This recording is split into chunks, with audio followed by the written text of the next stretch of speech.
Thank you. As you guys probably have heard, Coach Riley's a little under the weather, so I was the captain's pick to show up today, so excited to be here today. Going back on Saturday, obviously it's always great to have come away with another victory, 2-0 in the conference.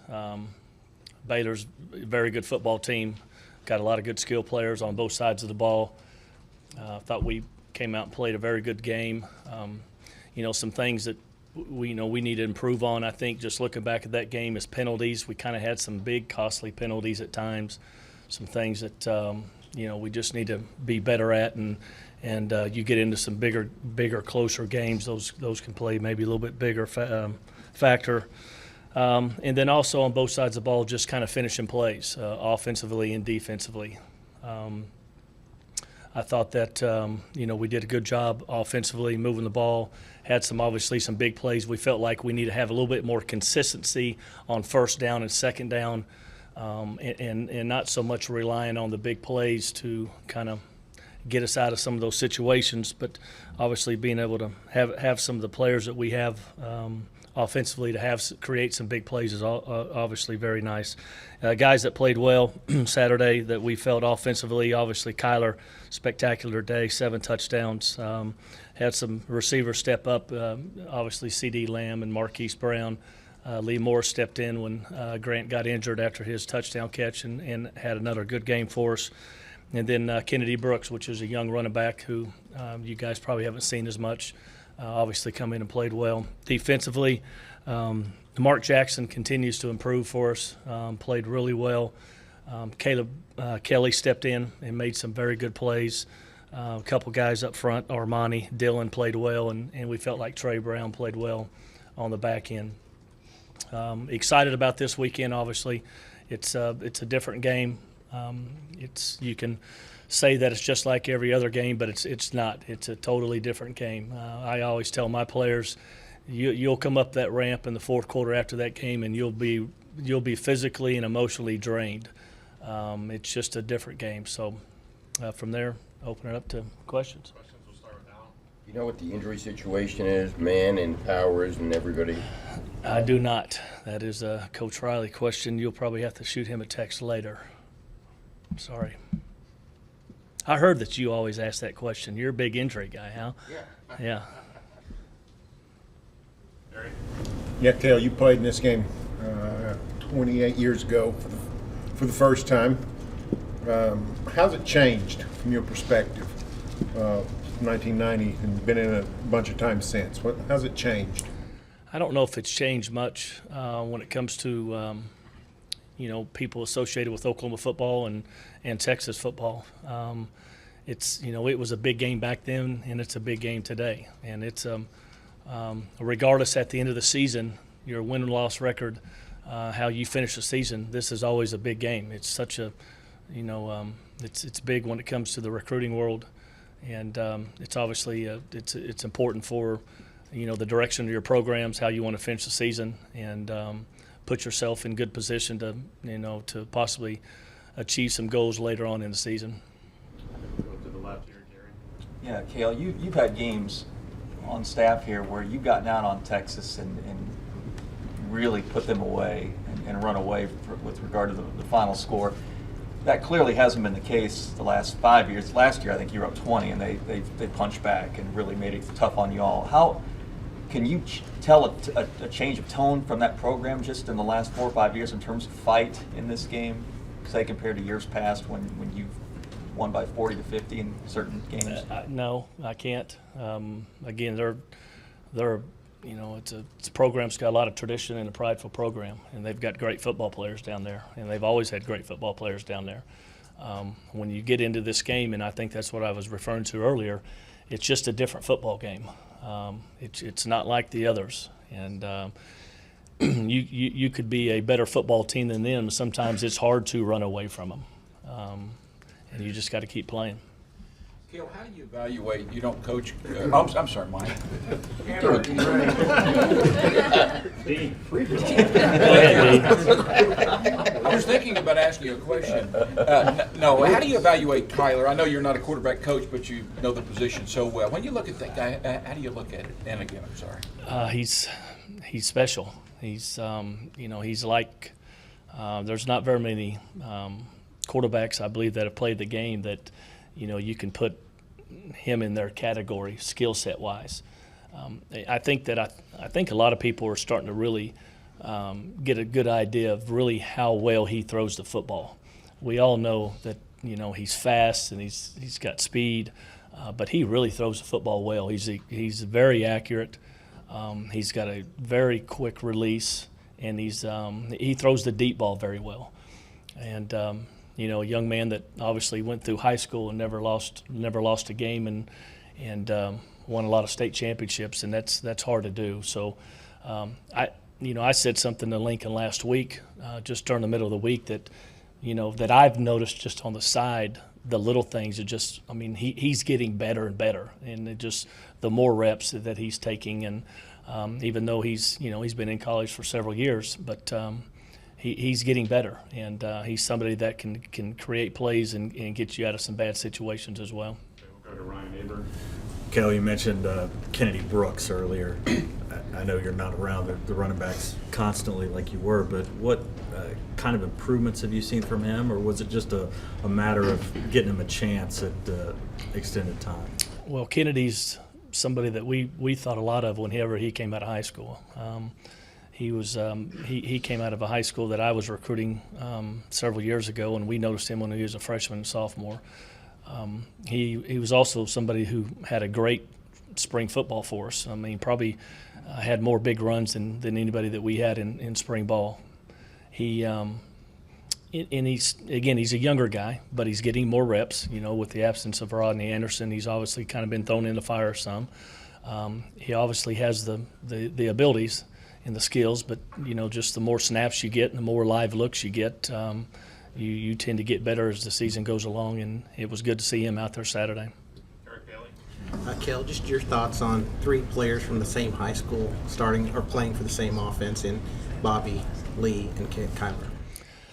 Pretty good group. I can't say much about that school, but they if you wanted to see much on Lee Morris or find out about how good he was in high school, just Google Kyler Murray, and most of his throws in high school were thrown to Lee Morris. So, Lee's done a great job. Obviously, he's put a lot of time in here. He's built into the system, and it was great to see him continue to go out there and make plays like he's made this season. Okay. Tyler Combs here. Cale, you've been around receivers here for a long time. Where do you think Marquise and CD Lamb stand up as far as a kind of a 1-2 punch or a receiving duo, so to speak?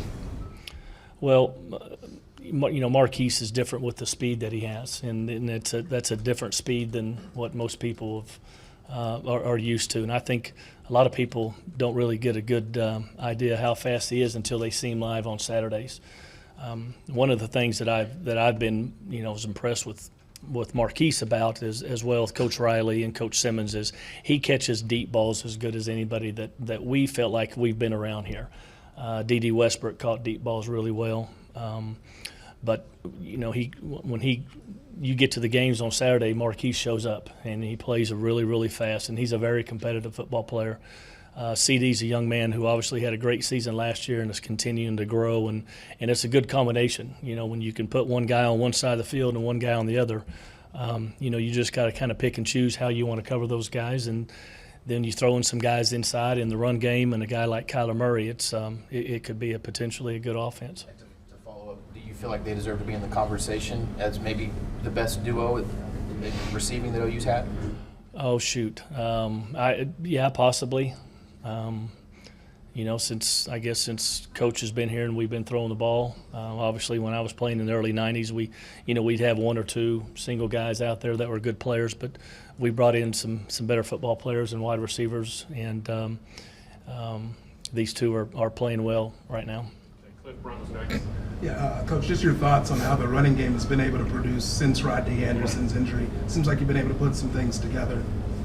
Well, and that's what we got to continue to do. We feel like we've got the guys to do it. We felt like we could play better in the offensive line than we did Saturday, and I think Coach Beanbo would be the first to tell you that as well, and I think probably the offensive lineman would mention that as well. But again, it's a big scheme of things. You got to understand. There was a lot of pressure on Saturday, a lot of inside pressure, challenging you to get the ball on the outside, and when you're trying to run against a lot of those blitz looks, sometimes it can be very difficult. Barry Trammell. Yeah, you talk about how good Kyler is and what you've seen from him. Did you guys know he would be this good? When last year, did you know, hey, this guy's going to be able to put up this kind of production? I think it's hard to tell, to predict like that. Obviously, you know the skill set when you've been in the profession and coached a lot of good football players. You can say that this guy's skill set is about as good as some people that we've had when it comes to the ability to make plays and the arm strength and those things. It's always difficult to predict. And then, obviously you got to match that with, how the offensive line's playing, and you got to have guys on the outside that catch those balls, and we're doing that right now. John Hoover. Yeah, Cale, Dean stole my question, so I got to ask it a different way. Kyler, and, if you think about put him up against the other quarterbacks who've been here, the guys that have statues out here, they all had different quarterback coaches, so obviously the common thread might be you. Your playing days here? No? No, it wouldn't be me. I can promise you that. No, I just want to know from your perspective, compared to some of those things that those guys did, what was Saturday like? How does his game last Saturday stack up in his growth and maturity, his poise, all that stuff? Where does it stack up with some of what those other guys did? Well, that was about as good of a performance that we've seen from about anybody. Obviously, some of the quarterbacks that you've seen out there, when you talk to Jason Whites and the Sam Bradfords, their skill sets were different than what we're doing with Kyler and in what Kyler has, and as well as what Baker has. Baker and obviously Kyler are both very, very similar. I can remember when we started recruiting, Kyler out of high school that Coach Riley, Lincoln was. Felt like that this guy maybe, might have a chance to be extremely special someday, just because of the skill sets. You just don't see people that are that fast and have that strong of an arm and a combination. Sometimes you see one that's got the great arm and is not as fast, or vice versa. So, Kyler's still young in the season, and he still knows that there's still a lot more out there ahead of him, and as well as our football team. Hey, you talked about Kennedy. How much confidence does that performance the other day maybe give you guys in giving him more touches moving forward? Anytime you have success in football games, that's going to build confidence. And, obviously, we go against our defense a lot during practices, maybe a little bit more than what some people may do throughout the course of a season. So we compete, and we compete at a high level. We challenge our players during practice, and there's a lot of competition out there, so he's getting a lot of live looks throughout the course of a week. But obviously, going against another opponent and doing it on Saturdays and in front of 85,000 people is different. On your defense, Cale, all your touchdown drives are under 3 minutes. Is it tough on them when they're on the field, then all of a sudden 3 minutes later they're back on the field? Well, if you ask Mike Stoops, probably. There's some times that we score fast, and being in the press box with him, he just kind of gives us that eye, But and it is challenging, obviously, for a defense to go back out there after you have some long drives, and when the offense is out there quick, and whether score or go 3 and out, you got to get ready to go again. That's just maybe that's part about being in this conference. You get a lot of plays in this conference. And defensively, that's those are the offenses and the tempo you're facing. Cale, can you talk about the guys you're coaching, the top couple of them, and is Drake Stoops going to play like at Texas, or is he expected to redshirt? That's up to Lincoln. Lincoln decides that. Drake's been in good position and been practicing well. Grant Calcaterra's been kind of coming on. He had a drop or two the other day, which was something that we would prefer not to happen, but he made one great catch for a touchdown. Lee Morris, as I mentioned earlier, is really playing well and coming on. And we feel very solid with Miles Tees and Nick out there in the slot position. Texas lost their first game. They won 4 in a row. Can you tell what they've gotten better at? Where's their biggest improvement? A little bit about their football team. Obviously, defensively, they returned 9 starters, so they got a lot of guys running around that they've had in the past. They got a couple very good defensive linemen, number 90 and 44 on the defensive line. 2 senior linebackers. They're very talented on the back end. I think offensively, probably the biggest thing that they're doing is Sam's playing very consistent offensively. I believe he's only had 1 interception. I think that was in the first game of the season, and he's thrown 1 or 2 touchdown passes. So, they're taking care of the football, playing well, and they playing well defensively, and it's just looks like they're playing good team football. Go to Jake Trotter on the right. Cale, you were talking about Kyler and how well he throws the ball. He's probably going to move on with a baseball career, but do you think that he could play in the NFL with his skill set? Yes, no doubt in my mind. 100%. I think NFL teams would take a risk on a 5'10" quarterback. I don't know. I can't. Probably shouldn't touch on that. Bob. Cale, you said big recruiting weekend. When you start recruiting kids earlier and earlier, 8th grade, freshman year, and now it's a 24/7, 365 deal, can this one game still be that ultimate difference?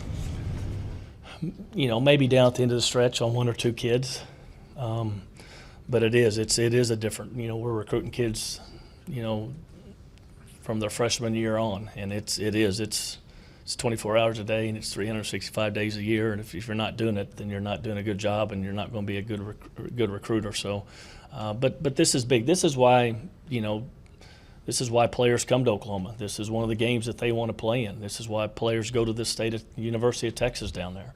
You want to play in the big games, and this is a huge game for us and a huge game for them, and it's the environment's like no other. You just can't explain it unless you've been in it. Yeah, and Cale, because of how unique this is there still any kind of curiosity as to how Kyler will manage that environment? As poised as he's been and as sufficient and sharp as he's been to this point, is this still sort of a hurdle, so to speak, that he's got to clear? I feel confident in his ability and his skills. I believe he's been in a lot of big games throughout his life, whether high school or college, and some guys just kind of have it, and I think he kind of has it. So obviously he's shown that, and we feel very good about him. On the subject of redshirting, just generally, trying to take advantage of the rule, it seems like it's the kind of thing that you could spend all your time trying to orchestrate just the premium strategy, and to the point that maybe it's counterproductive. I mean, is it a dicey thing to figure out how to use that rule? Well, I think it's definitely something that we're all still learning about. We can sit in there, and we have sat in there, and we've talked about it quite a bit. But I think there are situations that come up and things change, and you may have to go in different directions. So I don't know if there's a perfect solution. Again, I think you could, ask this question 5 years from now. We probably have a closer to a better, perfect solution. But right now, just kind of how it's evolving. How about this? Does it get in the way of other decisions you have to make over the course of a week, or do you feel like it's pretty well managed right now? I think it's pretty well managed, but again, things could change. Just any given moment with a practice or an injury or a suspension or anything like that. Barry? Yeah, Cale, since Lincoln got here at the start of 15, the offense has been on a big trajectory. Is this as good an offense as you've seen sustained over not just one season, but collectively?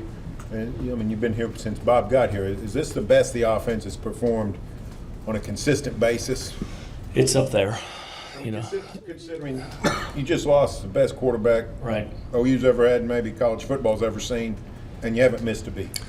Well, when you have that guy, if you have a quarterback, you got a chance to be good, and that's across the board on whether you're in high school or college or the NFL. And obviously, when the better that the guy is that you have, the better chance that your offense has got a chance to be. But we've got a good system around them. We've got a lot of good players, and obviously it's all included in what we do. And I've said it before. Coach Riley's as good an offensive mind I've ever been around. We've had a lot of great coaches here, and that's not taking anything away from any of those guys. A lot of them moved on to being head coaches, but his offensive play calling and decision making and players and how to put them in certain situations is special. Okay, time for a couple more, John. We hear all the time, Cale, about from having to tell new players about this game and how big it is and the atmosphere and the pressure cooker. What about new coaches? When Lincoln Riley got here as offensive coordinator, did you pull him aside and give him any of your best stories, and would you share some of those best stories with us? I know there's no special stories, but I think they all know it. Especially the guys that have been in this conference. The guys that have been in this conference, they're close enough where they've had friends that have been involved in the game, and obviously they've heard about the stories. And obviously we talked to them about what it's like coming into the the fairgrounds and being on the bus and the thousands and thousands of people and the people beating on your buses and you talk about those things and with your players, I think you should. I think those are things that you got to prepare them for. And throughout the course of the week, you got to let them know just bits and pieces of how the game is and how it's going to flow and in the time that you put in throughout the course of a week, you got to eliminate all the distractions, all the outside stuff, and try to get locked in. But it's tough. But I do believe that you got to prepare them before they go down there. Definitely. What's your key to finding just these quarterbacks? There's been a lot of places they have trouble finding guys. You guys have gone on almost 20 years. You had great ones, good ones. Well, you had a bad one. Well, I believe it starts with the success that you have in your program, the wins and losses, the winning the championships, being in the big games, the success of your players that you've had there, and the players that have moved on and had a chance to go play in the NFL, and that just all adds up together. It's just a perfect recipe. If there's obviously a lot of good programs out there, a lot of good coaches out there. And obviously, we believe that we've got as good as anybody in that area. Good last question, Dean. Cale, the name Gundy catches people's attention immediately if you just say it. Just wondering how you look at you and Mike, similarities, differences, and have you heard from him since this last deal, the last couple of days? No, I haven't. Yeah. We're obviously a little bit different. He's my brother. I love him. He does a great job, and he can do what he wants to do up there, and obviously he does do that. So, no, we talk, but we don't talk football. We've been talking stocks lately.